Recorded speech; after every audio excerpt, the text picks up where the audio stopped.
Gereja Bethel ya, Indonesia Jemaat Teluk Batang boleh ada sampai hari ini 19 tahun ya, perjalanan yang begitu panjang. Tentunya berbicara tentang hadirnya gereja di tempat ini tidak mudah. Ada banyak tantangan yang harus dihadapi ya. Tetapi kita percaya kalau boleh hadir dan gereja ini boleh kuat, bahkan boleh bertumbuh, itu karena anugerah Tuhan. Dan saya rindu ya, bahwa jemaat Tuhan bukan hanya bangga, oh iya gereja ini sudah 19 tahun, tapi saya rindu bahwa jemaat Tuhan boleh semakin mengalami Tuhan lebih lagi. Bahkan Bapak Ibu Saudara boleh menjadi berkat di tengah-tengah Teluk Batang ini, boleh menjadi berkat bagi banyak orang. Ya, berbicara tentang sebuah gereja, ketika kita dengar kata gereja secara khusus untuk GBI Teluk Batang, ya, gereja ini dimulai bukan dengan bangunan yang megah. Ya, gereja ini dimulai dari sebuah persekutuan dari beberapa orang yang hadir. Di situ Bapak Gembala, almarhum Bapak Gembala bersama dengan beberapa orang ya boleh duduk bersama memuji, menyembah Tuhan ya, di salah satu keluarga yang bernama Pak Sun En. Ya, sekarang tidak ada di tempat ini, sekarang sudah pindah di Palangka Raya. Ya, ketika berbicara tentang gereja, kita memulai dari rumah. Ya, ketika kita mulai dari rumah, berjalannya waktu 3 atau 4 tahun berikutnya baru bisa beli tanah. Ya, ketika beli rumah, maksud saya beli rumah dulu. Setelah beli rumah, kita pindah ke rumah itu, kita beribadah di situ. Akhirnya Tuhan percayakan lagi bisa beli 1 bidang tanah dan rencananya untuk dibangun. Tetapi tantangannya begitu banyak, tantangannya begitu berat, sehingga akhirnya kita berada di tanah ini, di gedung ini. Dan gereja ini boleh terbangun tahun 2011. Ya, gereja ini terbangun 2011, saya lupa bulannya, mungkin kalau nggak salah itu sekitar April atau Mei, saya lupa persisnya ya, karena saya tidak terlalu banyak hadir di gereja ini. Yang ada almarhum Bapak Gembala. Tapi yang saya ingat 2011 adalah Natal pertama di gedung ini. Ya, mungkin Bapak Ibu Saudara yang baru tidak tahu prosesnya, ya, tetapi yang lama tahu dan tentu ingat. Ketika gereja ini terbangun Natal pertama 2011, berarti kalau sekarang sudah 12 tahun. Ya, bangunan ini sudah 12 tahun, ya. Tapi kita bersyukur, ya. Berjalannya waktu pelayanan tentu ada banyak goncangan, ada banyak tantangan, tapi saya yakin kalau ya saya secara pribadi boleh tetap ada di tempat ini, itu karena kekuatan Tuhan. Ya, dan berjalannya waktu saya rindu bahwa estafet pelayanan itu terus Tuhan percayakan, Tuhan persiapkan orang-orang baru. Dan 2 tahun lebih Mas Ayub boleh berada di GBI Teluk Batang, boleh menjadi perpanjangan tangan bagi gembala, yaitu bagi saya yang ada di Ketapang, karena waktu saya, hari-hari saya tidak bisa bersama dengan jemaat Tuhan yang ada di tempat ini. Tapi Mas Ayub bersama dengan istri boleh bersama dengan jemaat Tuhan di tempat ini. Biarlah kehadiran Mas Ayub bersama dengan keluarga juga boleh menjadi berkat buat jemaat Tuhan yang ada di tempat ini. Dan biarlah 3 tahun ke depan hambanya terus boleh mengembangkan setiap kapasitas yang Tuhan taruh. Dan Bapak Ibu Saudara boleh dukung ya, dukung buat hambanya ini, supaya hambanya ini boleh kuat dalam setiap tantangan. Karena saya tahu berbicara tentang gereja, ya gereja itu selalu ada banyak tantangan, ya di mana-mana gereja itu banyak goncangannya. Tapi kalau setiap gereja boleh mengalami goncangan, setiap gereja boleh siap untuk dengan segala tantangan, maka dia akan menjadi orang-orang besar, dia akan menjadi gereja yang betul-betul menjadi berkat. Amin. Ya, saya hari ini tidak berbicara tentang gereja secara bangunan, tapi hari ini saya berbicara tentang gereja, yaitu seorang pribadi. Ya, berbicara tentang pribadinya. Siapa itu pribadi? Kita. Ya, kita, saya dan saudara. Bapak Ibu Saudara adalah gereja. Ya, jadi jangan terfokus gereja adalah gedungnya. Gedung ini ketika diratakan oleh orang akan rata. ya, digusur itu akan rata, nggak ada bangunannya lagi. Sekian ratus juta, ya, mungkin sekarang nilainya gas M-an, ya, gedung ini, ya, itu bisa roboh, nggak ada gunanya. Tetapi ketika gereja itu berbicara tentang diri kita sendiri, tentang pribadi kita, maka tidak ada seorang pun yang dapat memusnahkan kita. Nggak ada seorang pun yang akan menghancurkan kita. Kenapa? Karena kita ya adalah yang pertama. Karena kita adalah pribadi yang sudah menerima dan mengakui Yesus Kristus sebagai Juru Selamat. Minggu pertama saya sampaikan, ya, siapa sih yang disebut dengan gereja? Yaitu orang yang mengakui bahwa menerima dan mengakui Yesus sebagai Juru Selamat. Bapak Ibu Saudara di sini menerima dan mengakui Yesus sebagai Tuhan dan Juru Selamat? Boleh angkat tangan? Atau enggak ada?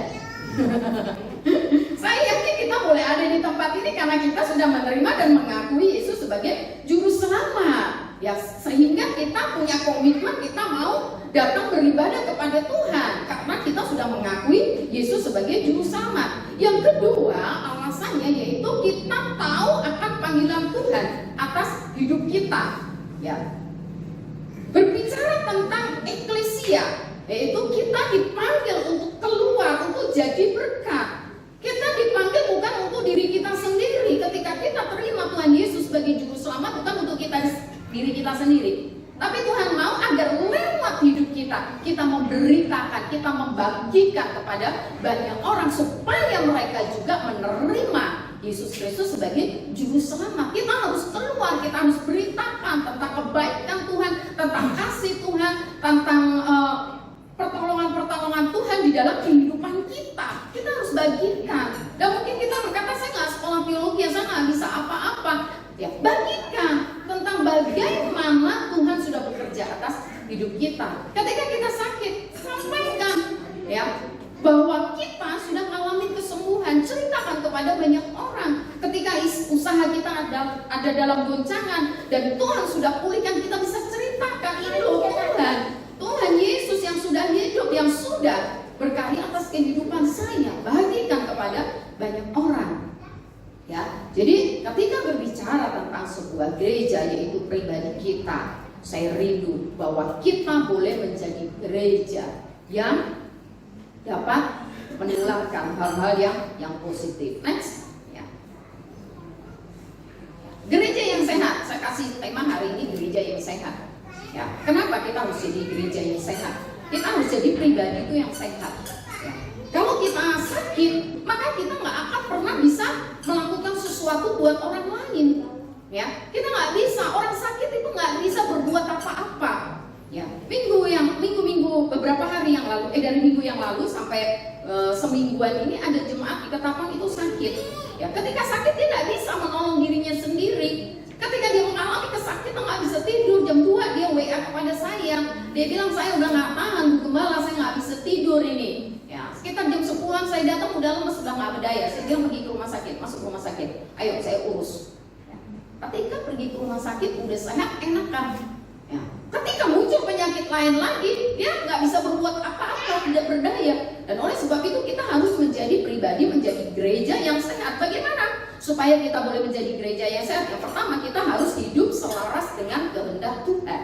Ya, kita harus hidup selaras dengan kehendak Tuhan. Ya. Berbicara tentang selaras, yaitu harus mengikuti apa yang Tuhan kehendaki. Sebelum Mas Ayub bersama Mbak Niken datang ke Teluk Batam, mereka sudah berdoa. Ya, kalau mereka hadir di tempat ini bukan karena kemauan mereka, karena kehendak Tuhan. Ya. Kalau bicara tentang kemauan mereka akan milih di Jawa. Di Jawa lebih enak, iya Mas. Tawarannya lebih enak, jobnya lebih besar di sana dibanding di sini, di daerah. Apa yang bisa diharapkan? Nggak ada. Tapi kalau mereka boleh ada di tempat ini karena dia ikut dengan kehendak Tuhan. Mereka berdoa, mereka tanya. Jadi dimampukan untuk menghadapi setiap tantangan. Gereja yang sehat adalah ketika menularkan hal-hal yang positif. Ya. Untuk siapa? Untuk diri kita sendiri. Untuk orang lain. Orang yang sakit, dia akan selalu mengutuki dirinya sendiri. Betul nggak? Oh,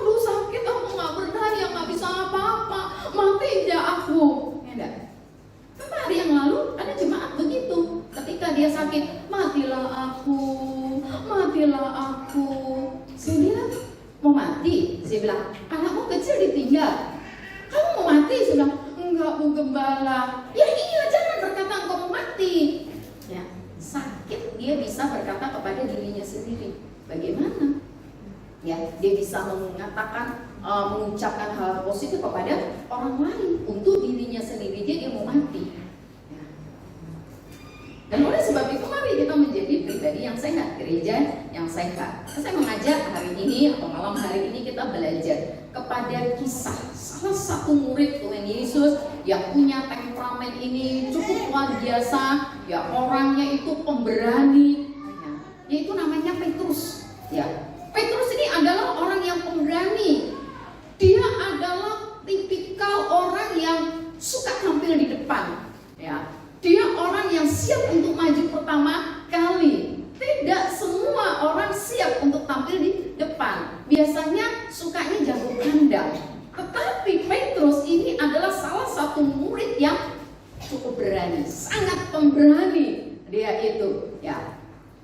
Lalu ketika bicara tentang berani, apakah dia punya kemampuan lebih? Tentu enggak. Ya, kita lihat latar belakang kehidupannya. Siapakah Petrus itu? Yang pertama, Petrus itu adalah seorang nelayan. Ya, Petrus itu seorang nelayan. Ya, saya baca dulu dalam Matius pasal 4 ayat 18. Dan ketika Yesus sedang berjalan menyusur danau Galilea, ia melihat dua orang bersaudara, yaitu Simon yang disebut Petrus dan Andreas saudaranya. Mereka sedang menebarkan jala di danau sebab mereka penjala ikan. Ya, dari ayat ini menunjukkan profesi dari Petrus adalah seorang nelayan. Pekerjaannya hanya menangkap ikan. Ya. Orang yang pekerjaannya menangkap ikan itu pendidikannya itu rendah, ya minim sekali. Tetapi Petrus yang seorang nelayan ini, walaupun minim pendidikannya, di mata Tuhan dia berharga. Di mata Tuhan dia berharga. Sehingga ayat yang ke-19, Yesus berkata kepada mereka, mari ikutlah aku dan kamu akan kujadikan penjala manusia. Salah satunya yaitu Petrus. Ya. Tuhan berkata, aku akan menjadikan engkau menjadi penjala manusia. Yang tadinya jadi penjala ikan, sekarang jadi penjala manusia. Ya. Ketika berbicara tentang pribadi atau gereja yang sehat, dia harus tahu panggilannya. Ya, tadi saya tulis harus tahu panggilannya. Panggilannya Petrus adalah dari seorang nelayan, Tuhan jadikan dia menjadi penjala manusia. Ketika menjadi penjala manusia, perjalanannya bersama dengan Tuhan Yesus ternyata juga membuat dia juga masih banyak goncangan. Ya. Di detik-detik ketika Yesus disalib, Petrus menjadi seorang yang menyangkal, ya, menjadi seorang yang menyangkal Tuhan Yesus. Matius 26 ayat 75. Maka teringatlah Petrus akan apa yang dikatakan Yesus kepadanya. Sebelum ayam berkokok, engkau telah menyangkal aku 3 kali. Lalu ia pergi keluar kota dan menangis dengan sedihnya. Ya. Ternyata panggilan hidup seseorang itu perjalanannya tidak selalu mulus. Terbukti dari kehidupan Petrus. Ya. Ketika dia menyangkal bukan ketika dia jauh dari Tuhan loh. Ketika dia bersama-sama dengan Tuhan Yesus selama 3,5 tahun. Kita bisa bayangkan, ya, ketika kita hidup bersama-sama dengan Yesus, dekat, selalu ngobrol, lihat semua mujizat yang Yesus lakukan, melihat setiap karya yang Tuhan Yesus lakukan, pasti kita ini kagum bangga. Tapi detik-detik terakhir, ketika Yesus ditangkap, goncangan sedikit saja membuat Petrus mulai menyangkal. Aku gak kenal. Siapa tuh orang Galilea? Ya. Kita kadang-kadang begitu. Pengiringan kita kepada Tuhan, ketika ada ada tawaran hal-hal yang harus kita menggadaikan Yesus karena kita lakukan. Betul nggak? Ya, sering kita lakukan. Dan bahkan kita sering kali korbankan waktu kita, buang waktu kita untuk jauh daripada Tuhan, tinggalkan Tuhan. Kita lebih baik cari yang menyenangkan daging kita. Menjadi pribadi yang sehat itu harus bayar harga. Menjadi pribadi yang sehat yang Tuhan mau, kita harus siap untuk bayar harga. Mungkin dalam pertemanan, mungkin kita akan dikucilkan, mungkin kita akan tidak disukai sama orang, tetapi kita harus siap bayar harga untuk hal ini. Yang berikutnya lagi, ya, Petrus. Ya.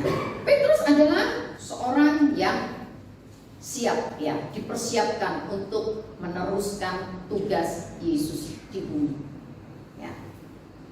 Ketika Petrus, ya, mengalami perjumpaan dengan Tuhan, ketika Tuhan Yesus sudah dibangkitkan, Petrus berjumpa, Petrus lihat bahwa Yesus sudah bangkit, ya, dia mengalami kebangkitan.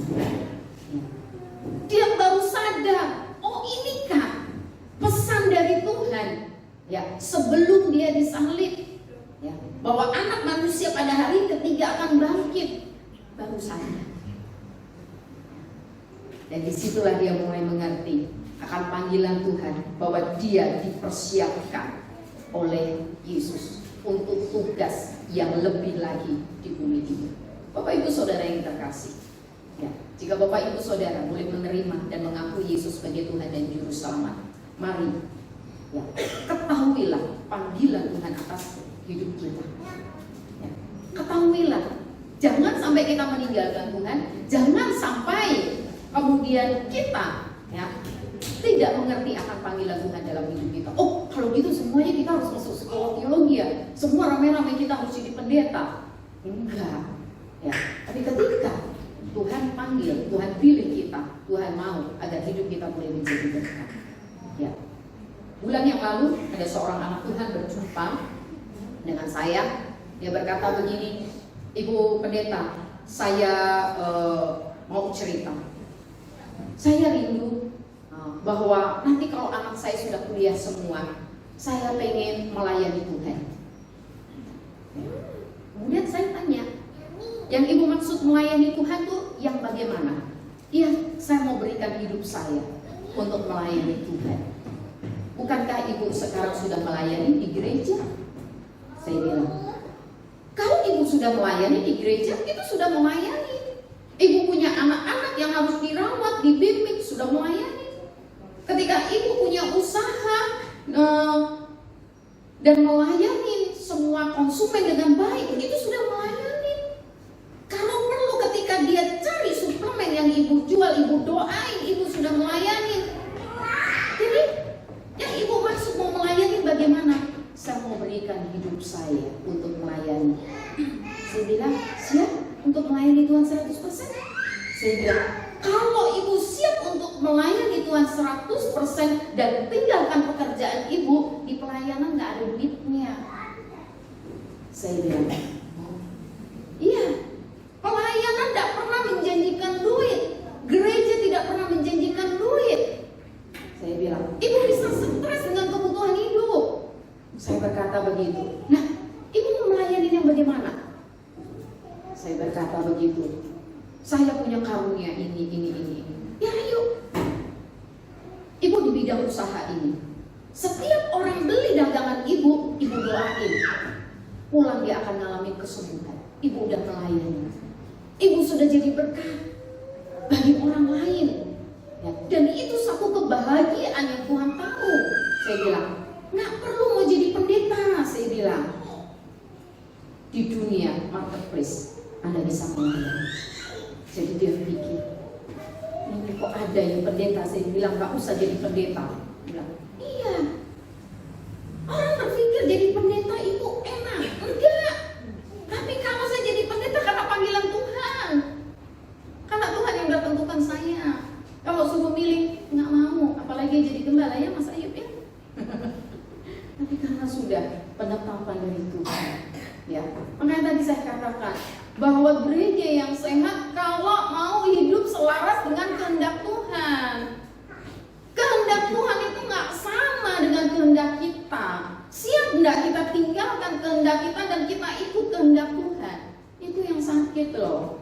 Tapi kalau kita bisa ngikutin apa yang jadi kehendak Tuhan, hal itu sesuai dengan panggilan yang Tuhan berikan. Hari ini saya mengajak kita semua belajar. Ada 3 nilai ya supaya kita boleh menjadi pribadi yang sehat. Ya, yang pertama yaitu dalam Yohanes 21 ayat 17. Saya baca dulu ini ya. Yohanes 21 ayat 17. Kata Yesus kepadanya untuk ketiga kalinya, Simon anak Yohanes, apakah engkau mengasihi aku? Maka sedih hati Petrus karena Yesus berkata untuk ketiga kalinya, apakah engkau mengasihi aku? Dan ia berkata kepadanya, Tuhan, engkau tahu segala sesuatu. Engkau tahu bahwa aku mengasihi engkau. Kata Yesus kepadanya, gembalakanlah domba-dombaku. Ya. Kenapa Yesus sampai bertanya kepada Simon Petrus 3 kali? Apakah engkau mengasihi aku? Apakah Yesus tulis? Enggak. Apakah jawaban dari Petrus itu kecil suaranya? Enggak. Tapi yang Yesus butuhkan jawaban dari Yohanes adalah jawaban dari hati. Jawaban dari dari Petrus, jawaban yang pertama dan yang kedua bukan dari hati. Kenapa? Dia belum bereskan hati. Untuk menjadi gereja yang sehat, beresin hati dulu. Gimana hatimu? Gimana hidupmu? Hati ini menjadi fokus penting di dalam kehidupan kita. Makanya firman Tuhan Amsal katakan, jagalah hatimu dengan segala kewaspadaan, karena dari situlah terpancar kehidupan. Hidup kita, perkataan kita itu semua dari hati. Pertanyaan Yesus yang ketiga sangat menyentuh hati Petrus, sehingga dia jawab, engkau tahu Tuhan apa yang ada di dalam hatiku. Tidak ada seorang pun yang tahu. Ya. Kalau Yesus tanya lagi, karena hati kita belum beres dan kita jawab dengan kemauan kita. Di sini tidak dijelaskan bagaimana motivasi dari Petrus ketika dia melayani sebelum peristiwa dia berjumpa dengan Yesus. Bapak Ibu Saudara, ketika ngikut Tuhan motivasinya apa? Apa yang Bapak Ibu Saudara mau? Ya.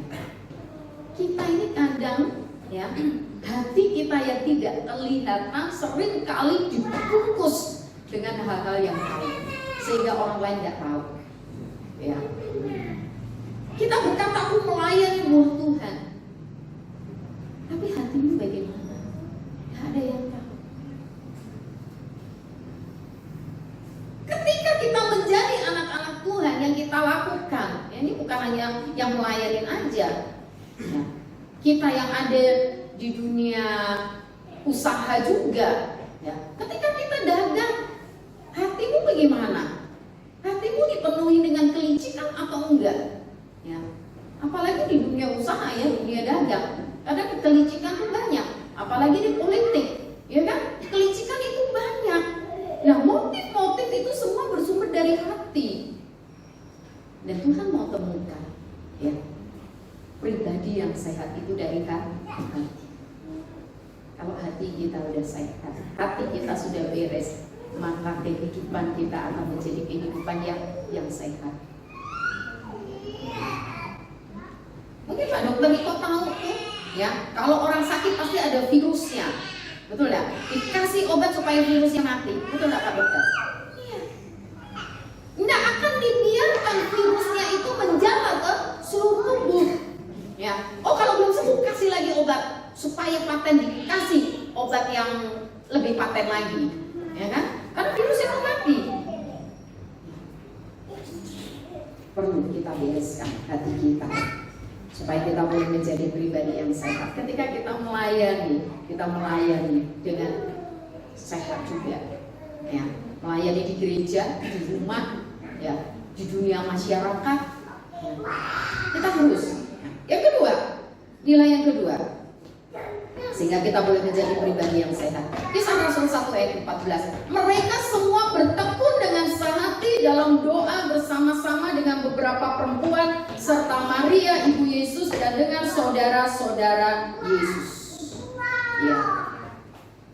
Mereka semua bertekun. Salah satunya adalah Petrus.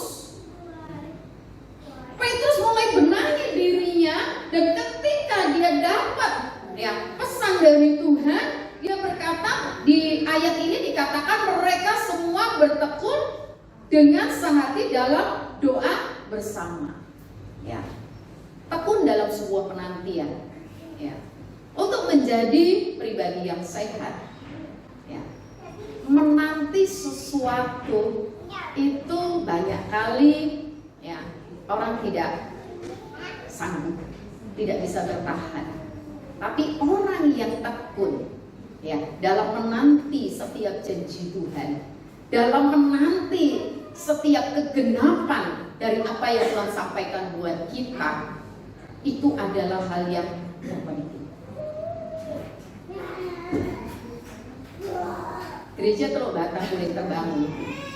Ya, ketika saya kadang mereview sejenak tentang sebuah perjalanan di dalam pelayanan baik yang di Ketapang ataupun yang ada di Teluk Batang. Ya. 1 tahun ketika kami memulai pelayanan hanya berdiam diri berdoa pagi, siang, sore, subuh, itu yang kami lakukan. Kadang kami sampai nggak sadar. Ya. Kami sampai ngomong, kadang berbuat, sampai ngobrol, sampai kapan sih? Ya. Lamanya sampai kapan Tuhan baru kasih jiwa untuk kita layani. Rasa sudah capek berdoa pagi, siang, sore. Betul secara manusia. Tapi kami terus tekun, lakukan terus, tekun. Yang kami minta, Tuhan kirim orang, Tuhan kirim orang. Ya, Tuhan kirim jiwa, Tuhan pertemukan kami dengan orang supaya kami boleh memulai pelayanan. Memasuki tahun 2002, ya. Kok tiba-tiba almarhum ketemu dengan satu gembala dan akhirnya kami ngobrol. Dan dia berkata di daerah Saunan itu ada anak-anak rohani mereka dulu, ya, sekolah minggu. Sekarang sudah dewasa, sudah punya anak. Dan di sana ada satu rumah kontrakan, ya. Pak Pendeta boleh survei itu, yang punya orang Batak. Nanti saya bantu untuk negonya kontrak rumah itu. Rumah itu sebelumnya sudah disewa untuk gereja juga, tapi hamba Tuhannya sudah tinggalkan kota ini. Akhirnya mulai survei, ternyata betul, dan akhirnya mulai deal kontrak.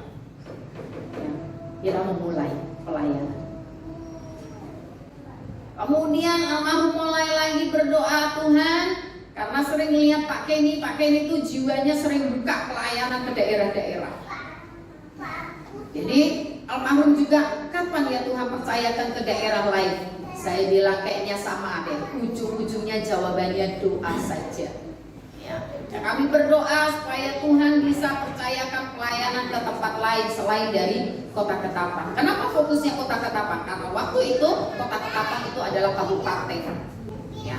Dan dalam sebuah strategi kalau membuka pelayanan itu di kota dulu, baru ke daerah. Bukan di daerah ke kota, itu strateginya seperti itu. Ya. Karena saya bukan di itu, saya di pendidikan, jadi saya ikut dengan almarhum. Ya, akhirnya waktu itu kan Ketapang dengan Kayong Utara masih satu kabupaten. Ya, kemudian akhirnya melalui seorang anak Tuhan mulai pelayanan di Teluk Batang ini. Ya, akhirnya berjalan sampai hari ini. Saya katakan, ya, untuk kita melihat sesuatu, ya, yang besar, perlu sebuah ketekunan. Dalam ketekunan itu tidak selamanya mulus. Tidak selamanya mulus. Ada kerikil, bahkan ada batu yang mungkin yang nindih, yang menekan kita. Tetapi percayalah, kalau kita menjadi pribadi-pribadi yang sehat, maka ketekunan itu bukan menjadi hal yang sulit buat setiap kita. Kita akan terus tekun, kita akan menanti setiap janji Tuhan. Hal yang ketiga, nilai yang ketiga yang perlu kita miliki untuk menjadi pribadi yang sehat. Dalam Kisah Rasul 2 ayat 41, orang-orang yang menerima perkataan itu memberi diri dibaptis, dan pada hari itu jumlah mereka bertambah kira-kira 3.000 jiwa. Ya. Dari ayat ini adalah sebuah perikop di mana Petrus, ya, ketika dia sudah mengalami Tuhan dipenuhi dengan Roh dalam sebuah pelayanannya, dia berkata bahwa orang-orang menerima perkataannya. Perkataan siapa? Perkataan firman lewat Petrus. Ya. Jadi pribadi yang sehat adalah pribadi yang fokus kepada panggilan Tuhan. Kembali kepada ayat yang sebelumnya. Ya, Petrus adalah seorang nelayan. Ketika dia berjumpa dengan Tuhan Yesus, Yesus berkata, "Mari ikut aku, engkau akan kujadikan penjala manusia." Ini sebuah penetapan dari Tuhan. Ya. Tapi berjalannya waktu, dia jatuh, dia gagal, ya. Dia mulai menyangkal Tuhan. Dan untuk dia menjadi besar, dipakai oleh Tuhan, memenangkan banyak jiwa, dia harus kembali kepada panggilan Tuhan. Ya. Jadi saya katakan yang ketiga, ya pribadi yang sehat ketika dia fokus kepada panggilan Tuhan. Bapak Ibu Saudari, di tempat ini Tuhan panggil dan pilih kita dengan sebuah penetapan yang berbeda-beda. Ada yang jadi gembala, ya. Ada yang menjadi pelayan Tuhan yang separuh waktu, part-time, ya, apa yang full-time. Atau mungkin Bapak Ibu Saudara, ya, tetap melayani tetapi di dunia Bapak Ibu Saudara, ya, fokus dengan panggilan itu. Ketika bicara tentang panggilan Tuhan, gak semuanya jadi pendeta. Ya, kalau semuanya jadi pendeta, siapa yang jadi petani? Siapa yang jadi guru? Semuanya pendeta, nggak ada yang jadi jemaat. Ya. Tetapi berbicara tentang sebuah panggilan Tuhan, Tuhan memanggil kita dengan panggilan yang berbeda-beda. Dan oleh sebab itu mari kita fokus dengan panggilan yang Tuhan sudah tetapkan atas kehidupan kita. Ketika tiga hal ini ada di dalam kehidupan kita, saya yakin kita akan menjadi pribadi-pribadi yang sehat. Ya. Pribadi yang sehat. Yang pertama, beresin hati. Yang kedua, tetap tekun dalam sebuah penantian. Ya. Apapun yang Tuhan sedang tetapkan dalam kehidupan kita. Mungkin hari ini tidak kelihatan, tapi tekunlah, tekun. Ya. Mungkin gambarannya masih samar-samar, tapi tekun. Ya. Penetapan Tuhan nggak pernah salah. Penetapan Tuhan kepada Bapak Gembala untuk memulai pelayanan juga nggak salah, tidak salah. Dan saya baru mengerti berjalannya waktu. Dari waktu saya kadang menyia-nyiakan waktu, ya, tapi baru mengerti. Ya. Dan saya ketika menangkap panggilan Tuhan, dan nggak mungkin saya sampai tua juga, tapi saya rindu, ya. Lewat Mas Ayu, orang yang dipersiapkan untuk mengabdi. Anak saya dipersiapkan ini apa? Ya. Dan mereka nanti akan mempersiapkan di generasi berikutnya. Dan kita harus menjadi pribadi yang sehat. Kalau, ya, jemaat Tuhan di gereja ini memiliki atau menjadi pribadi yang sehat, saya yakin gereja Tuhan yang akan di tempat ini akan menjadi berkat bagi banyak orang. Amin. Ya, banyak jiwa akan dituai lewat kehidupan kita, lewat pribadi kita. Mungkin kita nggak fasih untuk berbicara, kita nggak pandai untuk berbicara, tapi lewat kehidupan kita, lewat pribadi kita yang sehat, orang akan lihat, oh ini toh, oh ini toh. Ya, jadilah pribadi yang sehat. Ya. Sehat rohani, jangan hanya sehat jasmani, tapi sehatlah rohani. Maka Bapak Ibu Saudara akan menjadi berkat. Next, yang terakhir, sudah sehatkah saudara sebagai gereja yang Tuhan kehendaki? Ini menjadi pertanyaan buat setiap kita. Kita tanya kepada diri kita sendiri, kepada diri kita masing-masing. Sudah sehat belum sih saya sebagai gereja Tuhan yang Tuhan sudah panggil, Tuhan sudah tetapkan kita? Ya. Mari tengok, selidiki hati kita. Sudah beres belum? Kalau belum beres, mulai buat pemberesan kepada Tuhan. Buat pemberesan. Dan kita tekun. Yuk, jangan pernah menyerah. Jangan pernah menyerah. Ya, sampai kapanpun jangan pernah menyerah. Ada lagunya, "Ku tak akan menyerah." Ada? ini. Ya. Tuhan ada bersama dengan kita, dan jangan pernah kendor dengan panggilan Tuhan. Ya. Ketika kita punya keputusan hari ini terima Tuhan, saya terima Tuhan Yesus sebagai Tuhan dan Juru Selamat sampai kapanpun. Ya, saya akan tetap mengikuti panggilan Tuhan. Amin.